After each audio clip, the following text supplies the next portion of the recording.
It was 1977. No birthday, no anniversary, no special occasion at all. Lionel Richie's father simply stood up at a family dinner and made a toast to his wife of 37 years. 3 words: a great lady, a great mother, a great friend. Lionel went home that night and wrote a song. He thought it was too elegant for the Commodores. He was wrong. By 1977, the Commodores had been together for nearly a decade. They had signed with Motown in 1974 after the particular stroke of fortune that had placed them as the opening act for the Jackson 5 on their first American tour. The same tour during which a 22-year-old Lionel Richie had found a 12-year-old Michael Jackson crying on a dressing room floor and sat down beside him, beginning a friendship that would define both of their careers. The Commodores had spent the intervening years building a reputation as one of the most reliable acts in American funk and soul, a band that could fill a dance floor and then fill it again with a different song, whose energy was primarily expressed in the direction of motion rather than stillness. Songs like Machine Gun and Brick House had established what the Commodores were, a band of considerable groove, of physical music, of the kind of sound that occupied bodies rather than minds. Lionel Richie had always been something slightly different from this image. He was the lead vocalist, the primary songwriter, the face that the industry had begun to look toward when they thought about the Commodores. But he was also the member of the band whose instincts ran, more often than his bandmates might have preferred, toward the slower and more considered end of the musical spectrum. He had written Easy and 3 Times a Lady were still ahead of him, but the tendency was already visible. A preference for the kind of song that asked the listener to stop rather than move, to feel rather than dance, to locate themselves inside an emotional experience rather than be carried along by a rhythmic one. The party at which everything began was not a grand event. It was a family gathering in Tuskegee, the kind of occasion that families in close communities produce regularly and without particular ceremony. People in a room together, food, conversation, the specific warmth of being among people who have known each other long enough that the performance of social interaction has been largely replaced by the comfortable ease of actual familiarity. Lionel Richie Sr. was, by his son's account, a warm and physically affectionate man, someone whose emotional expression was generally present and available, not a man who kept his feelings at a distance or communicated them only through implication. But what he did at the party that evening was different from his ordinary warmth, different in a way that made both of his children look at each other with the specific expression that adult children produce when a parent does something unexpected. He stood up. With no prompting, no apparent cause, no birthday or milestone or announcement that would explain the gesture, he simply rose from wherever he was sitting and raised his glass toward his wife. What he said was simple. It was the kind of thing that sounds simple when you write it down, but carries, in the moment of its saying, the weight of everything that has accumulated behind it over 37 years. The weight of a marriage that has lasted long enough to contain genuine difficulty and genuine joy, and the particular texture of a life shared with another person across all of the years that change both people in ways that neither anticipated when they began. He said, "She's a great lady, she's a great mother, and she's a great friend." Lionel looked at his sister looked at Lionel. The look they exchanged was the look that adult children exchange when a parent produces a moment of unexpected emotional transparency, a look that contains in roughly equal measure affection and surprise, and the faint suspicion that something must be wrong, because fathers who have been quietly present for 37 years do not generally stand up unprompted at family dinners and say beautiful things about their wives. Lionel would later recount that he and his sister leaned toward each other and whispered, "Dad, are you okay?" His father was fine. His father was simply, on this particular evening, a man who had decided to say something he had been feeling for a very long time and had not previously found the occasion to say. There was no occasion. That was, in its way, the point. A man making a declaration on a special day is fulfilling an expectation. A man making a declaration on an ordinary day is telling the truth about something he carries all the time. Lionel drove home that night with Brenda beside him and the toast in his head. The three phrases his father had used, a great lady, a great mother, a great friend, had arranged themselves in his thinking in the way that certain things arrange themselves when a songwriter hears them, which is to say that they had acquired a quality of music before any actual music had been attached to them. He was hearing them not as prose but as lyric, not as a description but as a refrain, not as something his father had said to his mother, but as something that needed to be said in a form that could reach further than a family dinner in Tuskegee. He sat at the piano. The chord progression that came was not what the Commodores played. It was a waltz, 3 beats to the bar, the specific musical form associated with a kind of formal elegance that was as far from brick house as any 2 pieces of music could be while remaining in the same general category of popular song.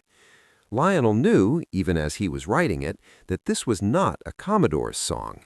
The Commodores were a funk band, a soul band, a band whose identity was bound up with rhythm and energy and the specific proposition that music should make your body want to do something. A waltz asked your body to do nothing except feel. That was a different proposition entirely. He wrote it anyway. He wrote it the way that songs get written when they are arriving rather than being constructed, following the melody rather than directing it, finding the words as extensions of what the music was already saying rather than imposing them on a structure that existed independently.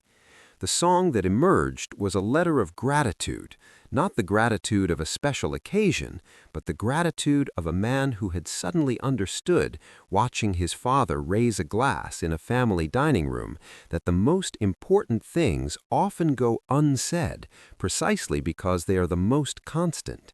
The people we are most grateful for are often the people we have stopped thanking because they have been present long enough that their presence has become the condition of our lives rather than a gift we are still aware of receiving.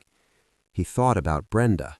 He thought about the years they had been together, the specific texture of a marriage that had survived the particular pressures that the music industry places on personal life, the absences, the distractions, the way that fame reorganizes a person's relationship to ordinary time and ordinary space in ways that are difficult to explain to the people who share that life without sharing the fame. He thought about how many things she had done without being asked, how many things he had received without acknowledging, how many mornings and evenings and ordinary days had passed without him stopping to say the thing his father had just said across a dinner table in Tuskegee. The song was finished in the way that songs are finished when the writer is following something rather than leading it, quickly, with the particular clarity that comes when you are not deciding what to say, but discovering it. Lionel looked at what he had written and felt the same thing he had felt about Hello years later, that it was too simple, too direct, too much the kind of thing that everyone had already thought of. But underneath that feeling was another one, quieter and more certain, that this was exactly right, that the simplicity was not a flaw, but the song's actual nature, inseparable from what it was trying to say.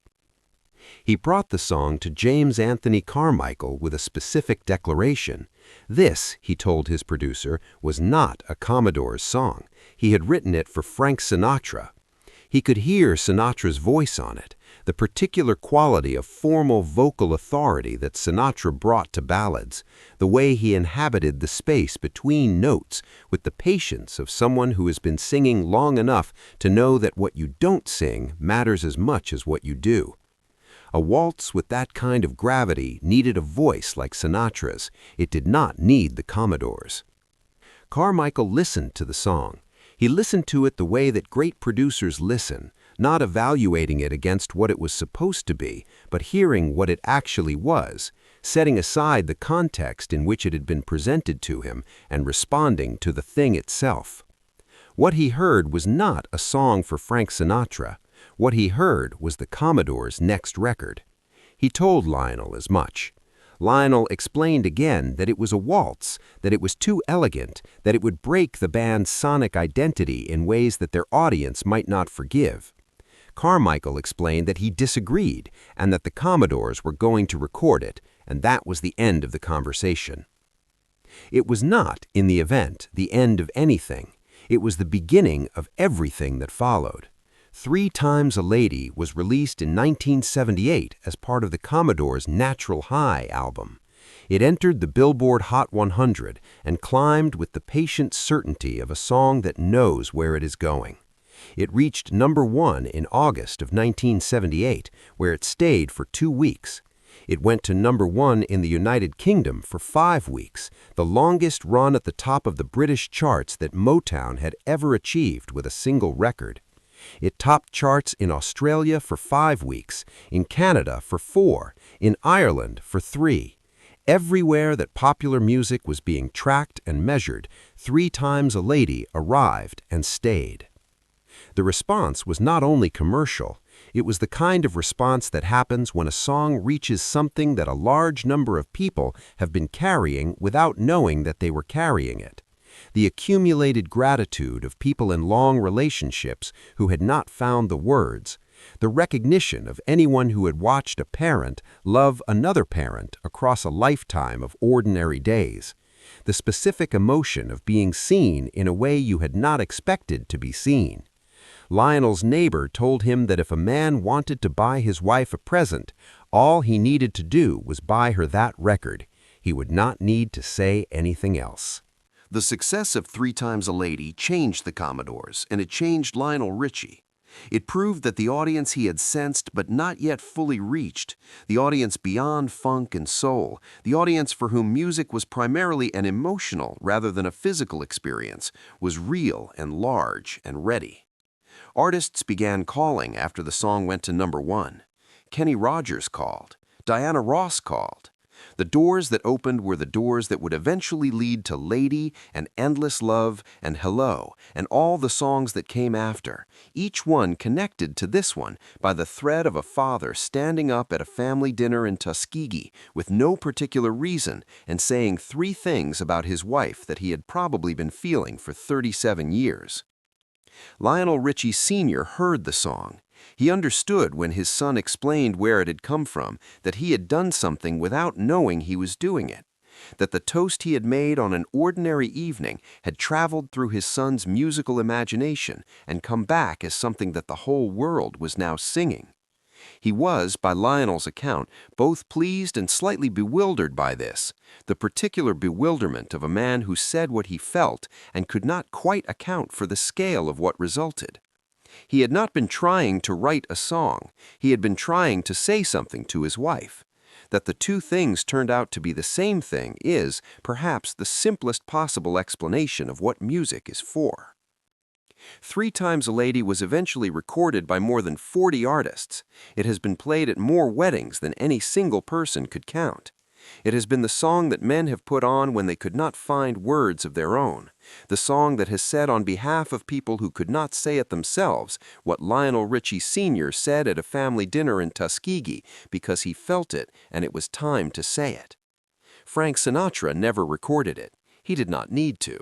The voice that was always supposed to sing it was the voice that wrote it, the voice of the man who had been in the room when his father stood up, who had heard the 3 words and understood immediately that they were something more than a toast, and who had gone home and found the music that was already inside them. If this story moved you, make sure to subscribe and hit the like button. Share this with someone you have forgotten to thank, because sometimes the most important things go unsaid, not because we don't feel them, but because we have stopped noticing them. And the right song at the right moment is the reminder we all need. Leave a comment below. Is there a song that said something for you that you couldn't say yourself? And don't forget to ring the notification bell for more stories about the moments behind the music, the family dinners and the toasts, and the ordinary evenings that produced the songs the whole world ended up singing.